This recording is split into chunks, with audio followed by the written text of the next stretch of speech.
السلام علیکم ورحمۃ اللہ وبرکاتہ۔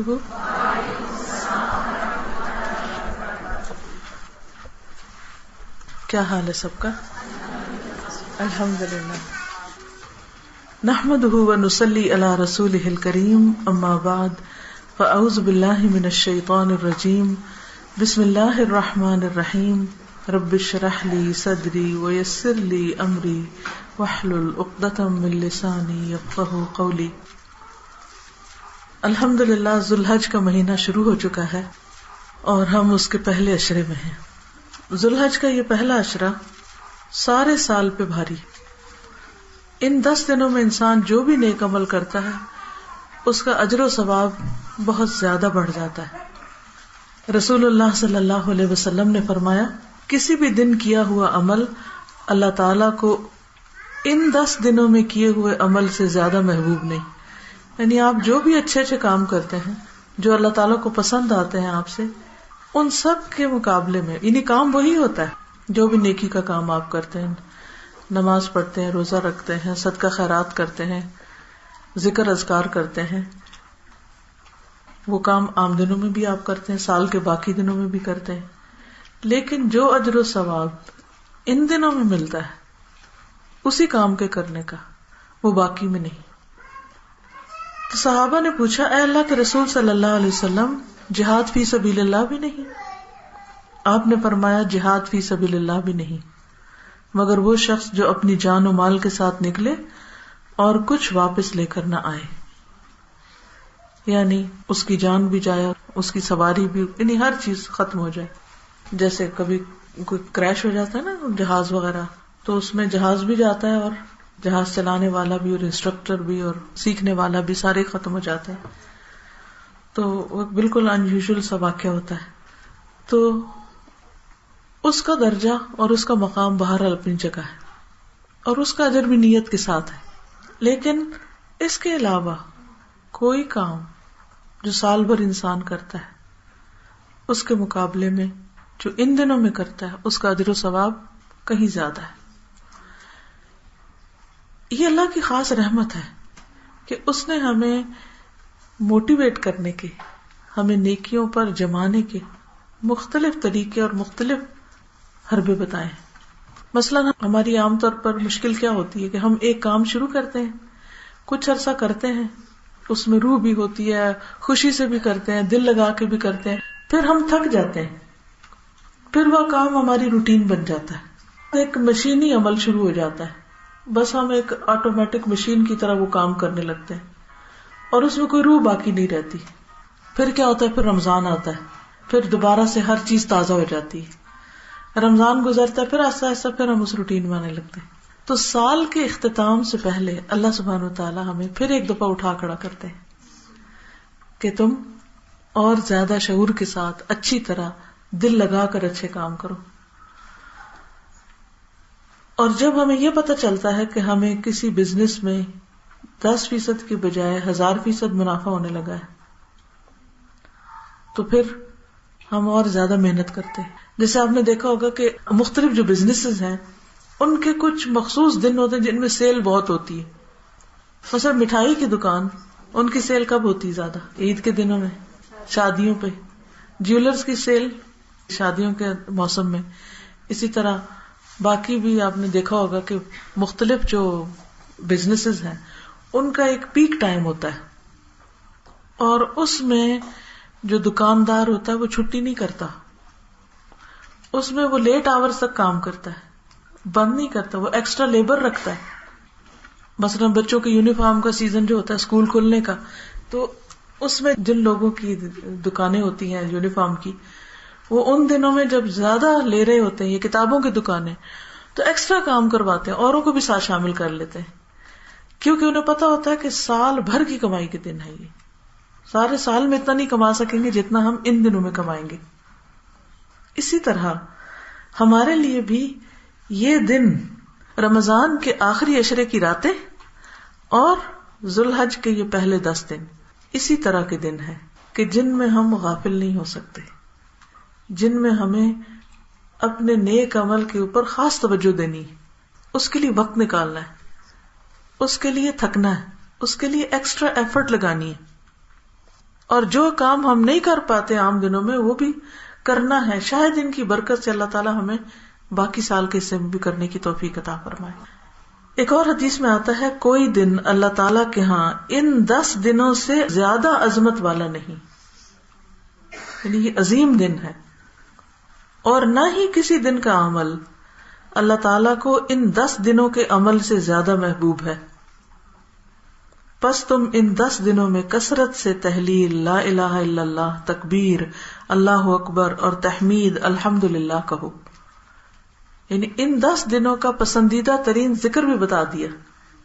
ذکر کرنے کو تو سبحان اللہ، الحمدللہ کچھ بھی پڑھیں آپ، لیکن ان دنوں میں خاص طور پر کثرت سے لا الہ الا اللہ، الحمدللہ، اللہ اکبر ذکر کرتے رہیں، خصوصی طور پہ تسبیحات پڑھیں. پھر آپ دیکھیے کہ پہلی چیز جو ان دنوں میں حدیث سے ثابت ہوتی ہے وہ کیا ہے؟ تسبیحات. اور تسبیح کرنے کی اتنی زیادہ فضیلت ہے کہ قیامت کے دن، میں ریسنٹلی ایک روایت پڑھ رہی تھی جس میں آتا ہے کہ 3 لوگ تھے جن میں سے ایک شہید تھا اور ایک عام مرنے والا اور ایک اور میرے ذہن سے اب نکل گیا. تو جنت کی طرف سب سے پہلے جو ایک عام فوت ہونے والا تھا وہ بڑھا، شہید اس سے پیچھے رہ گیا. تو اس پر جب صحابہ نے تعجب کا اظہار کیا کہ یہ کیسے پاسبل ہے، کیونکہ ہمارے نزدیک تو شہید کا درجہ اتنا بڑا ہوتا ہے کہ ہم سمجھتے اس سے آگے کسی کا کام نہیں. ٹھیک ہے، لیکن کہا کہ اس شخص کو لمبی عمر اور اس کی تسبیحات نے شہید سے بھی آگے کا درجہ دیا. تسبیحات، اور یہی تسبیحات لا الہ الا اللہ. ہم سمجھتے اچھا ہاں یہ تو ہمیں پتہ ہی ہے، یہ تسبیح پڑھنی ہوتی ہے، لیکن ہم پڑھتے کوئی نہیں ہے. تو خالی سن لینے سے تو فائدہ نہیں ہوگا جب تک ہم اس کو پڑھیں نا. اور ہم اپنے بچوں کو بھی سکھائیں اور گھر والوں کو بھی یاد کرائیں اور بار بار پڑھنے کی کوشش کریں. اب اس کا اجر کتنا ہے یہ تو جس وقت اعمال نامہ کھلے گا تو تبھی پتہ چلے گا کہ کون کتنا آگے نکل گیا اور کون پیچھے رہ گیا. یہ وہ ذکر ہے جو ہم چلتے پھرتے اٹھتے بیٹھتے کام کاج کرتے کسی وقت بھی کر سکتے ہیں، اس میں تو کوئی مشکل نہیں ہے. باقی کاموں کے کرنے کے لیے تو ہاتھ پاؤں ہلانے پڑتے ہیں، لیکن ذکر کے لیے تو زبان ہلانی پڑتی ہے اور بس. تو انسان کو فالتو باتیں چھوڑ کر اس پر فوکس کرنا چاہیے. پھر لا الہ الا اللہ ایک ایسی چیز ہے کہ جو انسان کے دل کے اندر ایک خاص نور پیدا کرتا ہے، ایمان کی تجدید کرتا ہے، ایمان کی روشنی پیدا ہوتی. تو یہ جو ایمان کی روشنی اور ایمان کی حرارت پیدا ہوتی ہے اس ذکر کی وجہ سے، اس سے انسان کو ایک موٹیویشن ملتی ہے اچھے اچھے کاموں کے کرنے کی.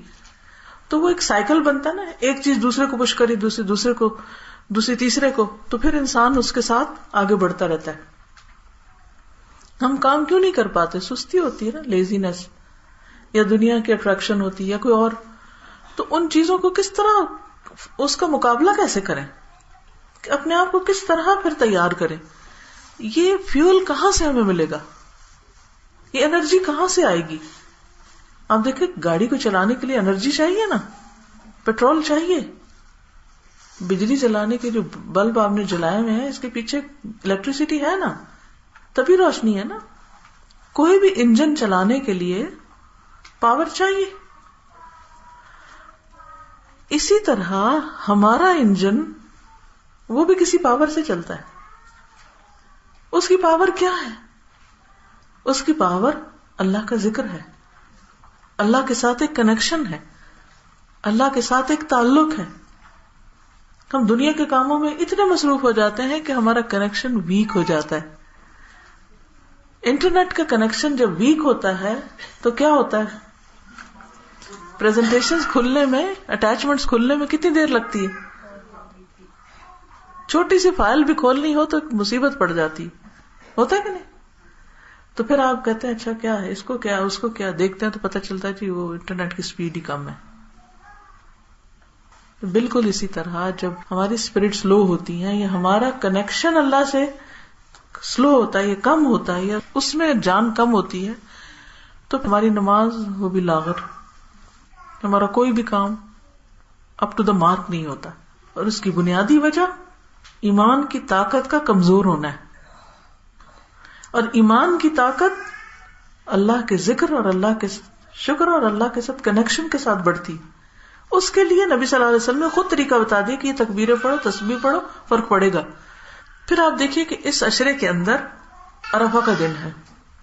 عرفہ کا دن 9 ذی الحج جو ہے وہ دن ایسا ہے کہ جس میں اللہ سبحانہ وتعالی سال بھر کے مقابلے میں سب سے زیادہ گردنیں آگ سے چھڑاتے ہیں، یعنی حاجیوں کی.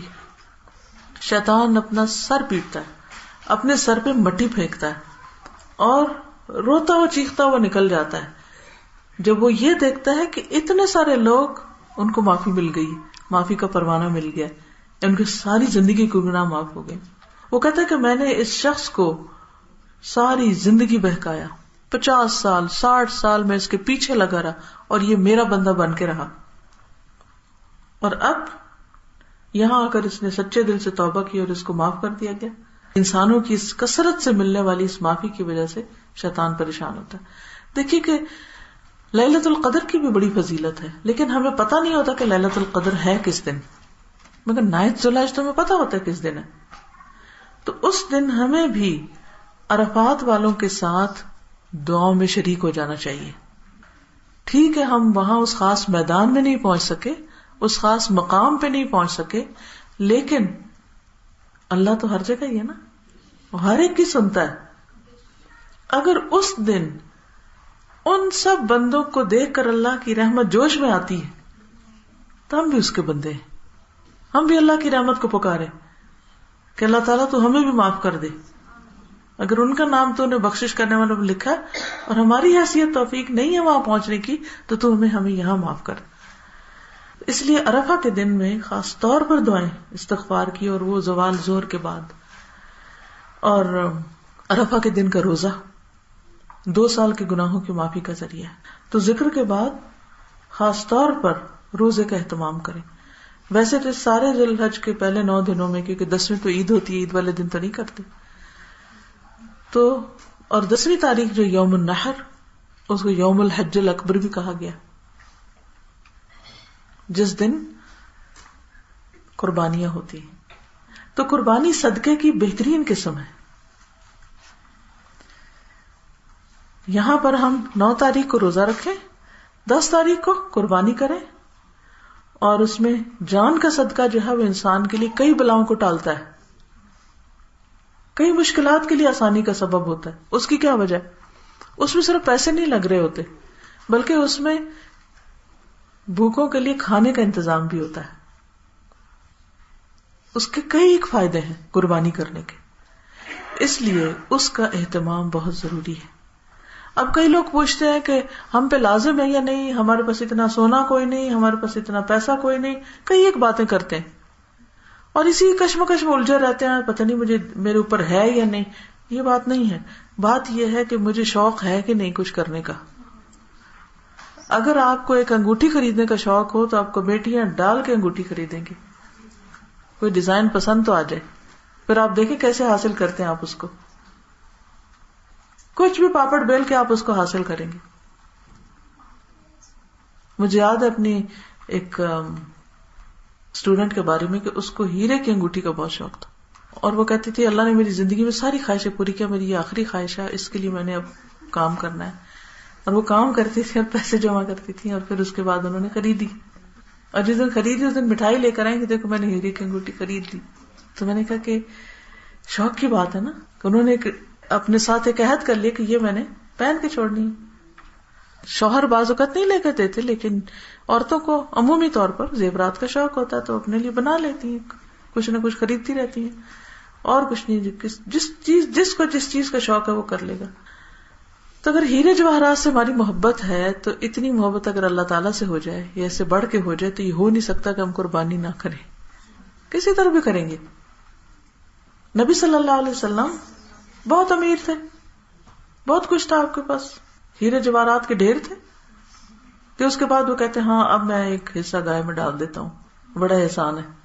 آپ کو معلوم ہے کہ حضرت ابوبکر صدیق رضی اللہ تعالیٰ عنہ کو جب آپ نے امیر حج بنا کے بھیجا تو ان کے ساتھ 20 اونٹ بھیجے قربانی کرنے کے لیے اپنی طرف سے.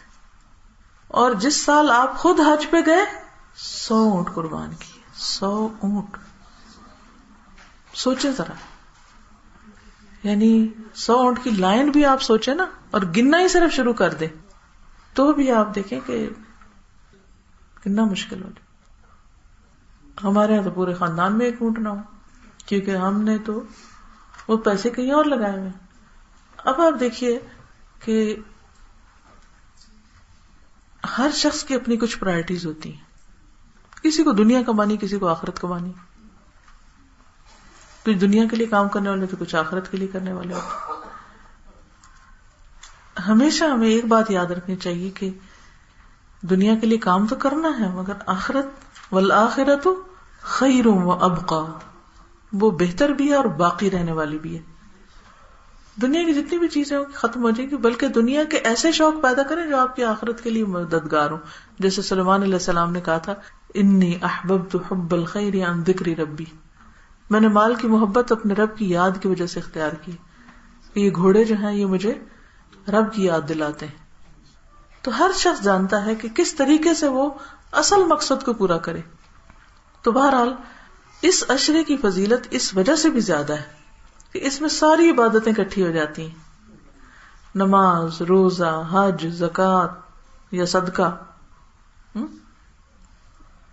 اور صدقے میں بھی بہترین صدقہ یعنی جان کا صدقہ, جانوروں کی قربانی کا صدقہ, جو مشرق سے مغرب تک کے مسلمان جو ہیں وہ کسی نہ کسی طرح اس کو پورا کرتے ہیں.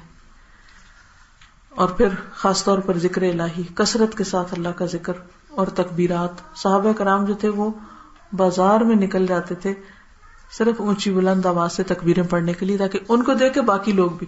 بعض صحابہ جو تھے چھت پہ چڑھ جاتے تھے, اس زمانے میں لاؤڈ اسپیکر جو نہیں ہوتے تھے, اور بلند آواز سے تکبیریں پڑھتے تھے تاکہ نیچے جو گزر رہے ہیں اور باقی لوگ ہیں وہ بھی پڑھیں. تو کوشش یہ کریں کہ گھر کے اندر ٹیپ پر یا کمپیوٹر پہ یا کہیں نہ کہیں لگا دیں, کیونکہ آپ کو کہیں گے نا اچھا تکبیر پڑھو تکبیر پڑھو, تو پھر الجھیں گے لوگ. لیکن اگر آپ پلے کر دیں گے تو اس سے کیا ہوگا کہ وہ خود ہی وہ بھی ساتھ بولنا شروع کر دیں گے, اور ایک ایمان میں عجب اضافہ ہوتا ہے. آپ نے کبھی عید پڑھی ہو تو عیدگاہ میں تکبیریں پڑھی جا رہی ہوں, یا پھر حرم سے تکبیرات جو آتی ہیں, اگر آپ ان کو سنیں تو آپ کا ایک دم ایمان تازہ ہوگا, ایک دم آنسو آنے لگیں گے. اللہ کی, ہر کوئی اللہ کی بڑائی بیان کر رہا ہے. تو یہ بہت ضروری ہے کہ ہم ان دنوں میں جانوروں پر بھی اللہ کا نام لیں, زبان پر بھی ہمارے اللہ کا نام, یعنی اللہ کے نام کی بڑائی بیان کریں, اللہ اکبر کہیں. پھر اسی طرح یہ ہے کہ عید کا خاص اہتمام کریں تاکہ بچوں کو بھی فیل ہو کہ یہ ہماری خوشی کا دن ہے. جس دن جو کام کرنے کے لیے کہا جاتا ہے اس کو کرنا ہی تو عبادت ہے. عید پر خوش ہونا, کھانا پینا, اچھے کپڑے پہننا, خوشبو لگانا, نماز پڑھنے کے لیے جانا, گھر والوں کو ساتھ لے کے جانا, خطبہ سننا وہاں پر. یہ نہیں کہ نماز ہوئی اور باتوں میں لگ گئے, میل ملاقات, امام خطبہ دے رہے ہیں لوگ گلے مل رہے ہوتے ہیں. ان چیزوں سے بچنا چاہیے.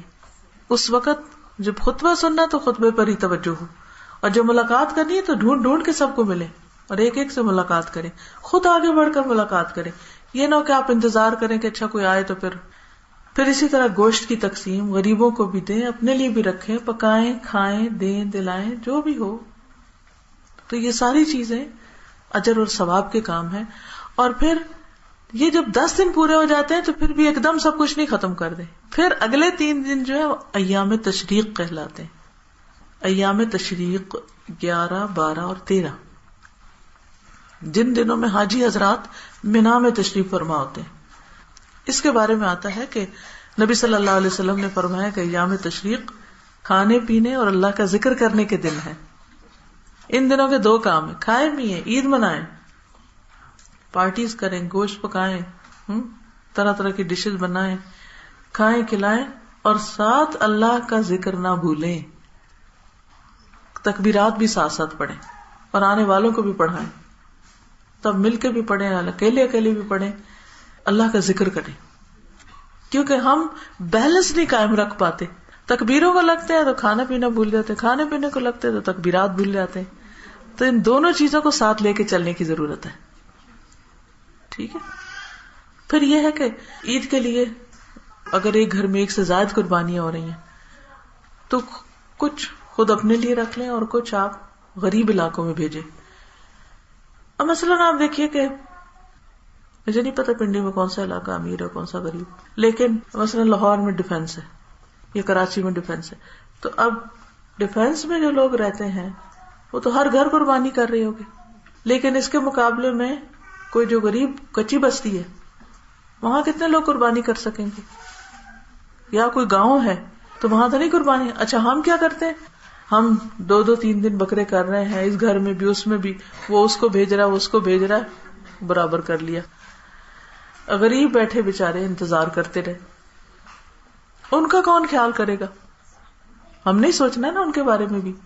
تو اللہ کا شکر ہے کہ ہر سال الہدا میں غریبوں کے لیے قربانی کروانے کے لیے پیسے اکٹھے کیے جاتے ہیں, پھر بکرے خریدے جاتے ہیں اور پھر دور دراز علاقوں میں ذبح کروا کے بھیجے جاتے ہیں جہاں پر ضرورت مند لوگ ہوتے ہیں.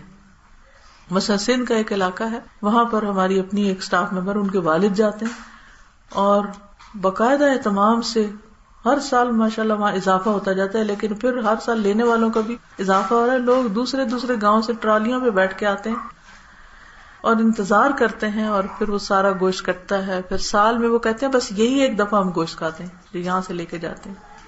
ایسے غریب علاقے بھی موجود ہیں کہ نہیں افورڈ کر سکتے. وہ پالتے بھی ہیں نا تو بیچنے کے لیے پالتے ہیں کیونکہ ان کی وہ گزر بسر انہیں پر ہوتی ہے. اگر خود ہی ذبح کر کے کھا لیں تو ایسے ہی جیسے کوئی دکان ڈالے اور روز گھر میں ہی لے آئے جو کچھ اس کی بچت ہے, تو پھر تو کاروبار ہو گیا سارا.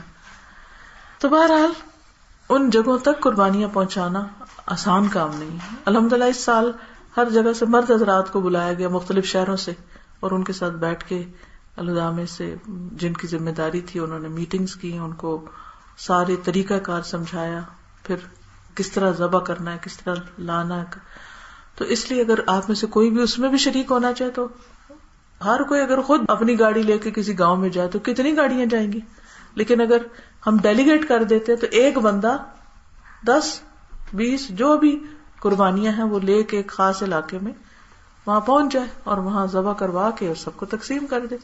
تو قرآن پاک میں آتا نا, اس میں سے خود بھی کھاؤ اور کھلاؤ بے کس فقیر کو بھی, غریب فقیر مسکین کو بھی کھلاؤ, کیونکہ اللہ نے یہ رکھا ہی اس لیے ہے کہ ان تک بھی خیر پہنچے. اچھا بہت سے لوگ کہتے ہیں کہ اچھا اس موقع پہ کسی غریب کی مدد کر دیتے ہیں. نہیں, جو مدد آپ قربانی کے ذریعے کر سکتے ہیں نا 10 تاریخ اور پھر اس کے بعد ایام تشریق, اللہ تعالیٰ کو سب سے زیادہ جو محبوب عمل ہے وہ جانوروں کا خون بہانا ہے. کوئی دوسرا عمل اس کے برابر ہی نہیں ہے اس وقت. اگر آپ یہ کہیں کہ اس وقت میں کسی کو کپڑے خرید کے دے دوں یا میں اس وقت کچھ اور کروں, تو نہیں, اس وقت یہی کرنا ہے. اور اس کا دوہرا فائدہ ہے, ایک غریب کو تو گوشت ملے گا ہی, مگر اس کے ساتھ اپنا تزکیہ بھی ہوتا ہے. خاص طور پر اگر آپ قربانی کے قریب کھڑے, آپ کے سامنے اگر بکرا ذبح ہو اور اس کا بہتا ہوا خون آپ دیکھیں تو اس خون کا بھی ذکر اللہ نے قرآن میں کیا. لن ینال اللہ لحومها ولا دماؤها ولکن ینالہ التقوی منکم, کہ اللہ کو خون اور گوشت نہیں پہنچتا, تمہارا تقوی پہنچتا. یہ تقوی پیدا ہوتا ہے جب آپ وہ خون دیکھتے ہیں نا تو دل کے اندر ایک عجیب چیز اچھلتی ہے, ایک اللہ کی خاص محبت جاگتی ہے اس وقت, جو اس منظر کو دیکھ کے ہوتا ہے کہ اس جانور کو اللہ کا نام لے کے بسم اللہ واللہ اکبر کہہ کے اس کی جان لی گئی ہے ایک طرح سے. اور وہ کس طرح بڑے سے بڑا جانور جو ہے جیسے اونٹ ہے, گائے ہے, چھوٹے تو بس ہی لیٹے ہوتے ہیں, لیکن اگر آپ گائے کو لیٹے ہوئے دیکھتے ہیں یا اونٹ کو لیٹتے ہوئے دیکھتے ہیں تو ایک عجیب دل پہ کیفیت چھاتی, اس سے بھی ایک ایمان بڑھتا ہے, اس سے پھر اللہ کی یاد آتی ہے کہ اللہ کی کیا قدرت ہے, اللہ نے ان جانوروں کے اندر جان ڈال کے ان کو ہمارے فائدے کا بنایا. ایک تو اتنا ڈیڈ چیز ہوتی ہے اس کے اندر کوئی جان نہیں, جہاں پڑی ہے پڑی, وہ ٹوٹ جائے کچھ ہو جائے تو اتنا ہوتا ہے مگر اتنا نہیں. لیکن ایک جان, جب خاص طور پر گڑ گڑ جب اس کے گلے میں ہو رہی ہوتی ہے تو انسان کو اپنی موت بھی یاد آتی ہے. اور کئی چیزیں ہوتی ہیں, آپ اس کا تجربہ کریں. صحابیات اپنے ہاتھوں تک سے قربانی کرتی تھی اور اس سے انسان کے اندر ایک جرأت بھی آتی, ایک خوف ختم ہوتا ہے. وہ بعض لوگ کہتے ہیں نا ہائے ہائے میں خون نہیں دیکھ سکتی، تو اگر ہر سال قربانی کا بچپن سے ہی آپ دیکھ رہے ہیں تو دیکھ لیں گے، کیونکہ کچھ چیزیں ایسی ہوتی ہیں زندگی میں آپ کو نہیں پتا کہ کہاں کیا دیکھنا پڑ جائے، تو وہ مر جائیں گے ان کو دیکھ کے. بہادر ہونا چاہیے مومن کو، بزدل نہیں ہونا چاہیے. تو یہ اللہ تعالیٰ نے ہمیں بہت کچھ سکھانے کا ایک نظام قائم کیا ہے، اس کو فالو کرنے میں ہی ہماری بھلائی ہے. اس کے مقابلے میں خود ساختہ طریقے مت ایجاد کریں کہ یہ کام ایسے نہیں ہم ویسے کر لیتے ہیں، اور اپنی عقل کو اللہ کی وزڈم کے اوپر مت ڈالیں کہ اس کو اوپر نہیں کریں. اللہ کی وزڈم اور اللہ کی جو حکمت ہے اس کے مختلف احکامات کی، وہ ہمیں سامنے رکھنی چاہیے. اور ان لوگوں کو وارننگ بھی دی گئی جن کو قربانی کی وسعت ہے اور پھر وہ وسعت کے باوجود قربانی نہ کریں. وہ حدیث میں آتا ہے نا کہ نبی صلی اللہ علیہ وسلم نے فرمایا جو وسعت کے باوجود قربانی نہ کرے پھر وہ ہمارے مصلی پہ نہ آئے، اس کو نماز کا بھی فائدہ کوئی نہیں، کیونکہ نماز کے ساتھ قربانی کا ذکر کیا گیا قرآن مجید میں. قل ان صلاتی ونسکی ومحیای ومماتی للہ رب العالمین، کہہ دیجئے بے شک میری نماز اور میری قربانی، میرا جینا اور میرا مرنا اللہ رب العالمین کی. اب آپ دیکھیے صلاتی اور نسکی، صلات کے ساتھ محیایا اور نسکی کے ساتھ مماتی، کیونکہ قربانی کے ساتھ مماتی، جیسے جانور جا رہا نا ایسے مماتی میں نے بھی مرنا ہے. اور اس سے صلات جو ہے جب تک زندگی ہے آخری دموں تک آپ کو نماز پڑھنی ہے، اس سے فراغت نہیں ہے. للہ رب العالمین، سب کچھ اللہ کے لیے خالص نیت کے ساتھ، صرف اللہ کی رضا کے لیے سب کچھ کرنا ہے. اور پھر یہ سنت ہے ابراہیم علیہ السلام کی. صحابہ نے پوچھا تھا کہ ما هذه الاضاحی، یا رسول اللہ صلی اللہ علیہ وسلم یہ قربانیاں کیا چیز ہے، یہ کیوں جانور قربان کرتے ہیں ہم؟ تو فرمایا سنت ابیکم ابراہیم، تمہارے باپ ابراہیم کی سنت ہے، ان کا طریقہ ہے، انہوں نے یہ طریقہ اختیار کیا تھا. وہاں سے شروع ہوئی تھی ایک طرح سے یہ ریگولر بیسس پہ قربانی کی جانے، ورنہ پہلی شریعتوں میں بھی تھی. حابیل قابیل کی قربانی کا ذکر آپ نے قرآن مجید میں پڑھا ہوگا، سنا ہوگا. اور وہ آدم علیہ السلام کے بیٹے تھے. اس سے یہ پتہ چلتا ہے کہ بہت ارلیسٹ اسٹیج پر قربانی کا حکم تھا، اور اس کے بعد بھی قربانیاں ہوتی رہی، کیونکہ اللہ نے ان جانوروں کو بنایا ہمارے لیے. تو جب ہم عام دنوں میں ذبح کر کے گوشت کھاتے ہیں تو پھر ایک خاص موقع پر اللہ کے لیے اس کو ذبح کرتے ہیں. اور وہاں تو ابراہیم علیہ السلام نے تو اپنا بیٹا ذبح کیا تھا جس کو اللہ نے بچا لیا. کس طرح اس کو اپنے ساتھ لے کے جاتے ہیں اور مکہ سے نکل جاتے ہیں اور مینا جاتے ہیں کئی میل دور چلتے چلتے، ظاہر ہاتھ میں چھری بھی ہوگی اور بیٹا بھی ساتھ جا رہا ہوگا، اور بیٹا بھی بڑھاپے میں ملا اور وہ اب ینگ ٹین ایجر ہے. اس ایج کے بچے جو ہوتے ہیں جو بالکل ینگسٹرز ہوتے ہیں، وہ ایک ماں باپ کے دلوں میں خاص تنگ بھی کریں پھر بھی بہت پیار ہوتا ہے ان کے ساتھ. اور ابراہیم علیہ السلام تو کبھی کبھار آتے تھے وہاں، وہ تو ماں نے ہی پالا تھا بیٹا، اور پھر ماں نے بھی کچھ نہیں کہا. اچھا اللہ کا حکم ہے. بیٹے سے پوچھا اچھا تم کیا کہتے ہو. اس سے بھی پتہ چلتا ہے کہ جب بچے جوان ہو جائیں تو ان سے مشورہ کرنا چاہیے، ان کو اگنور نہیں کرنا چاہیے. اگرچہ انہوں نے خواب دیکھی، اللہ کا حکم سمجھا، لیکن بیٹے سے پہلے پوچھا کہ اے بیٹے تم کیا چاہتے ہو، کیا کروں؟ تو انہوں نے کہا یا ابت افعل ما تؤمر، آپ وہ کر لیں جو اللہ نے آپ کو حکم دیا، میں حاضر ہوں اس کے لیے. تو انہوں نے اس کو الٹا لٹا دیا اور پھر اس کے اوپر چھری پھیری. وَنَادَيْنَاهُ أَن يَا إِبْرَاهِيمُ قَدْ صَدَّقْتَ الرُّؤْيَا، تو امتحان میں کامیاب ہو گیا، اپنا خواب سچ کر دکھایا. اور پھر اس کی جگہ وَفَدَيْنَاهُ بِذِبْحٍ عَظِيمٍ، ہم نے ایک عظیم قربانی کے ساتھ اس بچے کو بچا لیا، یعنی فدیہ دے دیا اس کا. یہ سورۃ الصافات کی آیات ہیں جس میں اللہ تعالیٰ فرماتے ہیں اور ابراہیم علیہ السلام نے کہا میں اپنے رب کی طرف جاتا ہوں، ان قریب وہ میری رہنمائی کرے گا. اے میرے رب مجھے صالحین میں سے اولاد عطا کر. یعنی ابھی بچہ نہیں ہوا، یہ اس وقت کی بات ہے. تو ہم نے اس کو ایک حلیم بردبار لڑکے کی بشارت دی. یہ جو حلم ہے نا، ٹھہراؤ، برداشت اور اچھی طرح کام کرنا، یعنی سوچ سمجھ کے کرنا، ٹھنڈے دل دماغ سے، یہ صفت بھی اللہ کو بڑی پسند ہے. اسی لیے اسماعیل علیہ السلام کے لیے اللہ تعالیٰ فرماتے ہیں کہ ہم نے اس کو حلیم بچے کی بشارت دی. صرف بچہ نہیں، حلیم. اچھا یہ حلیم کیا ہے، یعنی ٹھہراؤ کیا ہے؟ یہ ٹھہراؤ یہ ہے کہ ایک وفد تھا عبد القیس، وفد عبد القیس، بحرین کی طرف سے یہ وفد آیا تھا نبی صلی اللہ علیہ وسلم کی خدمت میں. اور بہترین وقت قرار پایا. یہ لوگ مدینہ آئے کافی مسافت طے کر کے. جب مسجد نبی کے قریب پہنچے اور حضور صلی اللہ علیہ وسلم کو دیکھا تو سواریوں سے کود پڑے اور سب آپ کے پاس فوراً پہنچ گئے ملاقات کرنے کے لیے.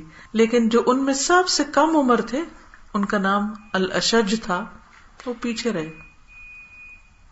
انہوں نے سواریوں کو باندھا، 2 کپڑے نکالے، کپڑے تبدیل کیے اور بہت آرام سے نبی صلی اللہ علیہ وسلم کے پاس پہنچے.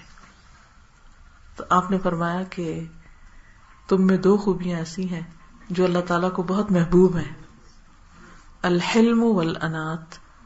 حلم بردباری اور انات ٹھہر کے کام کرنا، یعنی آہستگی اور سوچ سمجھ کے کام کرنے کی صلاحیت. یہ اللہ کو بڑی محبوب ہے.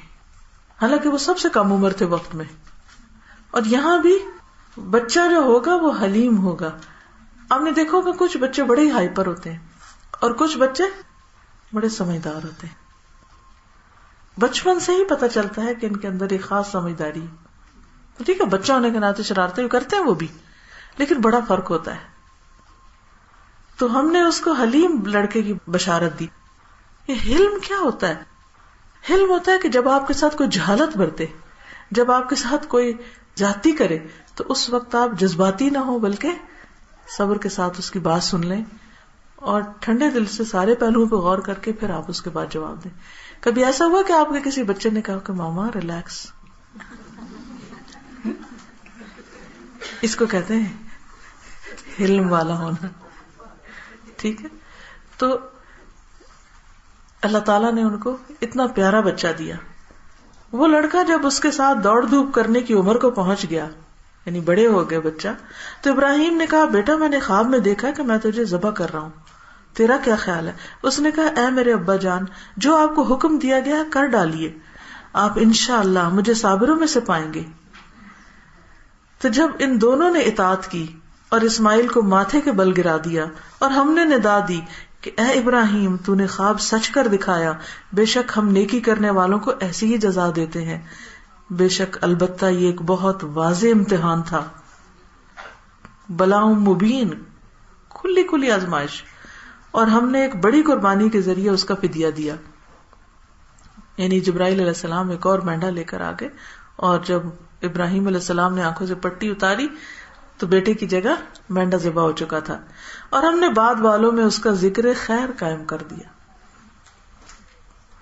تو جو انسان قربانی کی سطح پہ جیتا ہے، قربانیاں کرتا ہے، اس کا ذکر خیر ہر جگہ ہوتا ہے.